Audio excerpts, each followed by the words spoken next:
একসময় বাঙালির জীবনে আভিজাত্য আর সামাজিক মর্যাদার প্রতীক ছিল সোনা। বিশেষ করে মূল্যবান এই ধাতুর প্রতি এদেশের নারীদের আকর্ষণ আবহমান কালের। বিয়ে কিংবা যে কোনো উৎসব আয়োজনে সোনা কেনার স্বপ্ন দেখেন তারা। কিন্তু গত এক বছরে সেই চিত্র যেন পুরো উল্টে গেছে। সোনার দাম এমন জায়গায় পৌঁছেছে যেখানে এক ভরি সোনা কিনতেই খরচ পড়ে যায় প্রায় ৩ লাখ টাকা। মধ্যবিত্ত পরিবারের জন্য এই ব্যয় কেবল বিলাসিতা নয়, প্রায় অসম্ভব। তবে সাম্প্রতিক বৈশ্বিক অস্থিরতা, বিশেষ করে মধ্যপ্রাচ্যে যুক্তরাষ্ট্র ইরান উত্তেজনা ও তেলের বাজারে অস্থিরতার প্রভাব বাংলাদেশের সোনার বাজারে কিছুটা স্বস্তি এনে দিয়েছে। দেশে যেখানে চলতি বছরে সোনার দাম সর্বোচ্চ 2,86,000 টাকা ছুঁয়েছিল, সেখানে এখন 22 ক্যারেট সোনার ভরি নেমে এসেছে প্রায় 2,41,445 টাকায়। মাত্র কয়েক সপ্তাহের মধ্যেই দেশে সোনার দাম প্রায় 30,000 টাকা বেশি কমেছে। কিন্তু প্রশ্ন হচ্ছে, এটাই কি শেষ, নাকি সামনে আরো বড় পতন অপেক্ষা করছে? বিশ্ববাজারের দিকে তাকালে দেখা যায় যে সোনার দাম সম্প্রতি বড় ধরনের চাপের মধ্যে রয়েছে। মাসের শুরু থেকে সোনার দাম 20% বেশি কমেছে। এর পেছনে সবচেয়ে বড় কারণ হলো বিশ্বের কেন্দ্রীয় ব্যাংকগুলোর কঠোর অবস্থান। যেমন US federal reserve, European central bank এবং ব্যাংক অফ ইংল্যান্ড সবাই এখন মুদ্রাস্ফীতি নিয়ন্ত্রণে সুদের হার বাড়ানোর বা দীর্ঘ সময় ধরে উচ্চ রাখার পক্ষে। সুদের হার বাড়ালে সোনার ওপর চাপ বাড়ে, কারণ তখন বিনিয়োগকারীরা ঝুঁকিমুক্ত মুনাফার জন্য বন্ড বা সুদভিত্তিক সম্পদের দিকে ঝুঁকে পড়েন। ফলে সোনার চাহিদা কমে যায়। সাম্প্রতিক বৈশ্বিক বন্ডের সুদহার বৃদ্ধির ফলে বড় বড় প্রাতিষ্ঠানিক বিনিয়োগকারীরা এখন সোনা বিক্রি করেছে, যা দামের ওপরও বড় ধরনের চাপ তৈরি করেছে। অন্যদিকে তেলের দাম বৃদ্ধিও এখানে গুরুত্বপূর্ণ ভূমিকা রেখেছে। মধ্যপ্রাচ্যের সংঘাত তেলের দাম বাড়িয়েছে, যা আবার মুদ্রাস্ফীতির আশঙ্কা বাড়িয়েছে। এই পরিস্থিতিতে কেন্দ্রীয় ব্যাংকগুলো আরও কড়াকড়ি নীতিতে যাচ্ছে, যা আবারও সোনার জন্য নেতিবাচক। তবে এই চিত্রের আরেকটি দিকও আছে। সাম্প্রতিক দরপতনের পর আন্তর্জাতিক বাজারে সোনা প্রায় $4,100 কাছাকাছি একটি শক্তিশালী সাপোর্টে এসে দাঁড়ায় এবং সেখান থেকে দ্রুত ঘুরেও দাঁড়ায়।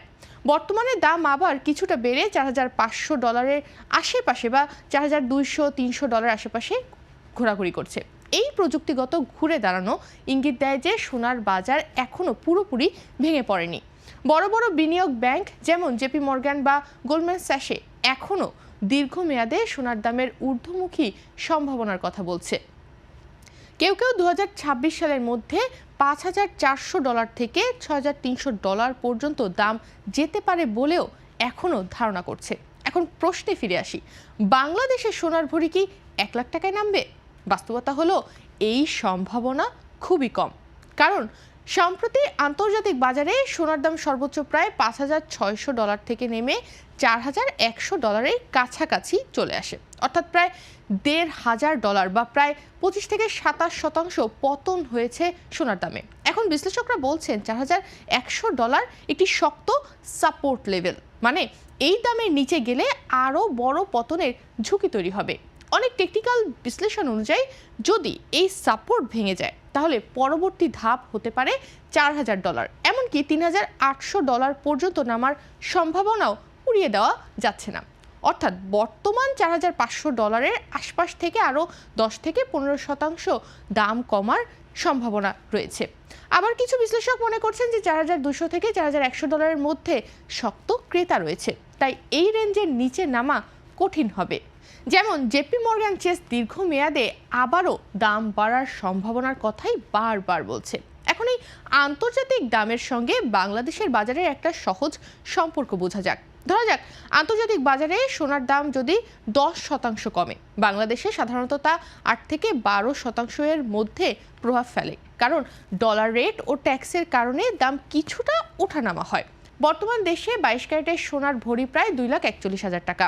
যদি আন্তর্জাতিক বাজারে সোনার দাম $4,500 থেকে $4,000 নামে, অর্থাৎ প্রায় 11% কমে আসে, তাহলে বাংলাদেশে দামও আনুমানিক 10% পর্যন্ত কমতে পারে।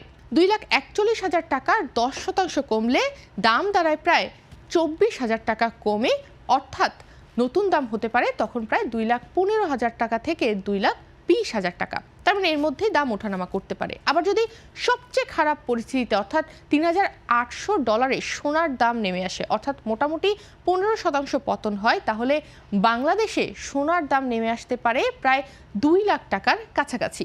কিন্তু এখানেই একটা গুরুত্বপূর্ণ বিষয় আছে।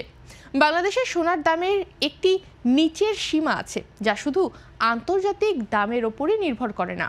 ডলারের দাম, আমদানি খরচ, ভ্যাট, মেকিং চার্জ সব মিলিয়ে দামকে একটা নির্দিষ্ট স্তরের নিচে নামতে বাধা দেয়। তাই গাণিতিক হিসাব বলছে আন্তর্জাতিক বাজারে বড় পতন হলেও দেশে ভরি 2 লাখ টাকার নিচে নামা কঠিন। আর 1 লাখ বা 1.5 লাখ টাকায় নামতে হলে আন্তর্জাতিক বাজারে সোনার দাম প্রায় অর্ধেকে নেমে আসতে হবে, যা এখনকার বাস্তবতায় প্রায় অসম্ভব। সব মিলিয়ে বিশ্লেষকদের হিসাব অনুযায়ী সোনার দাম স্বল্প মেয়াদে আরও কিছুটা কমতে পারে, কিন্তু সেই কমা হবে সীমিত। বাংলাদেশের বাজারে এর প্রভাব পড়বে, তবে তা এত বড় হবে না যে সোনা আবার আগের মতো একেবারে সাধ্যের মধ্যে চলে আসবে। অর্থাৎ স্বস্তি মিলতে পারে, কিন্তু স্বপ্নের 1 লাখ টাকার সোনা এখনো অনেক দূরের হিসাব।